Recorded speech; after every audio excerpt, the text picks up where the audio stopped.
Napa debut for Mr. Derrick Johnson. Go ahead, guys. Not used to this many cameras. You came into things a little late, obviously, in the offseason.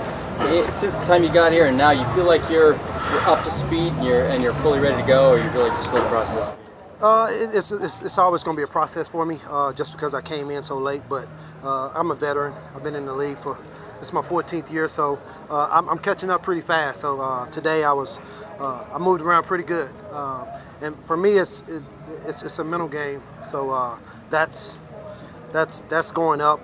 Coach Paul Gunther has really worked with me to get up to speed, and today I was pretty impressed with running around with the young guys. So I'm up to speed. I just can't wait to put on the pads.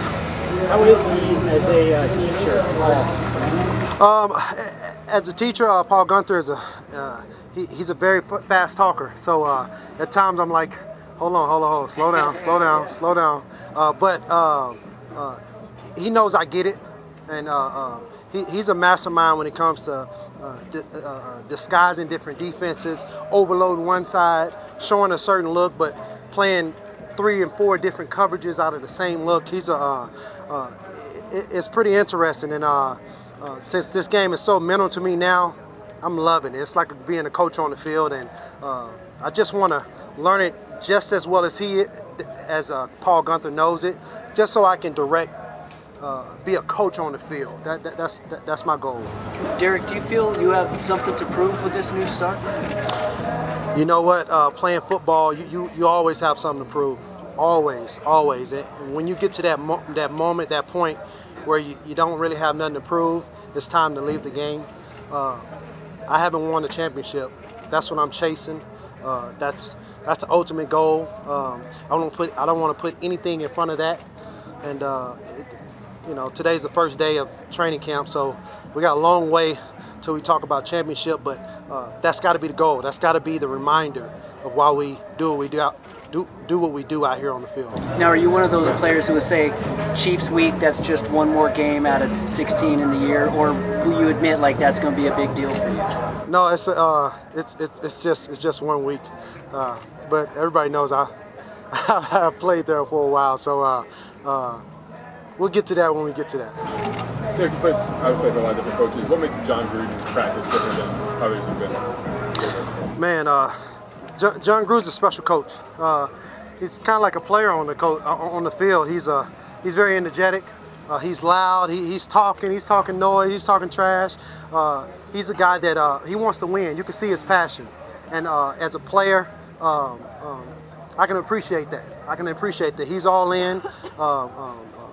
Man, it's a different kind of sense of urgency that we have going out to practice on the first day. It's pretty exciting. How involved would you say he gets in coaching the defense, if at all? Is it just a matter of trash talking, or does he correct you guys at all? You know what? He's Jon Gruden's an offensive guy, so at times you don't want to go against the offense out there, but at times it's scripted. Sometimes he has us in some bad situations, so when they hit us on a certain play, I look at him like, man, you put us in a bad situation right there. But throughout the training camp, there's going to be some times where they're in bad situations or in the backed up situations where the percentages is on our side. So it's fun. It's fun. He's an offensive guru, and it's fun going against the offense throughout the practice. Derrick, it looked like the defense had a good day at the office. What does that do for your group going forward and just to kick off camp that way? Yeah, it's going to be certain days where defense is going to dominate. Not saying we dominate today, but there was a few plays, especially Bruce Irvin. Strip fumble, got a pick today, so he made a little money today. So that's pretty good. Those are momentum changing plays. That's what we need being on defense. And when you can create habits like that throughout training camp, good things happen for you on Sunday. On Bruce Irvin, what's it been like working with him so far? I know you haven't been here for very long, but what you've seen from him, what it's like been working with him, just stuff like that. Man, I put Bruce Irvin in Justin Houston's class and Tamba Hali's class, those type of guys. A guy that's a very energetic, big guy that can run and drop him off in coverage. Bruce Irvin is he's pretty interesting. He's a guy that's pretty explosive, smart.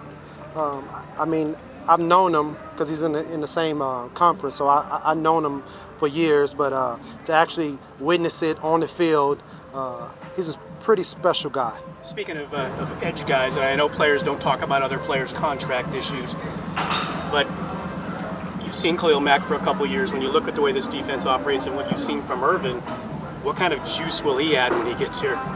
Well, you know what? When we get all the guys in for the season right now, I'm going to talk about Bruce Irvin and the guys, the edge rushers we have right now. But when we add the other special guy, it'd be even more special. So, but right now we're going to work to get better, and when he comes in, we'll be ready to go. Have you talked to Khalil at all?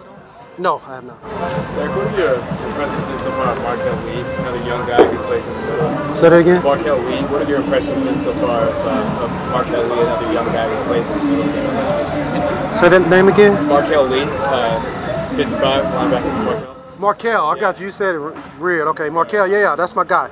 55. I call him by numbers right now, but Markel's a guy that's big.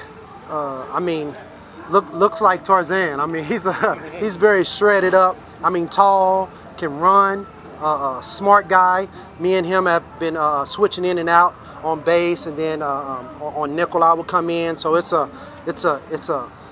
we're taking this thing by committee. And we got some special young guys, really special young guys, and I'm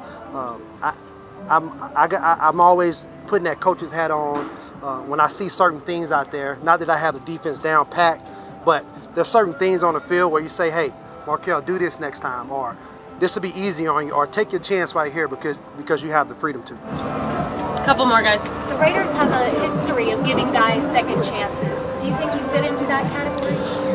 Well, you know what? I'm glad to fit into that category. Second chances are always needed. I wouldn't call myself a second chance, but it's just another chance to get better and to chase a ring. At the end of the day, Jon Gruden loves veteran players, so bless him for that, and I'm happy to be here. Good? All right, thanks, guys. Cool. Thanks. All right. Thanks for your time. Yeah.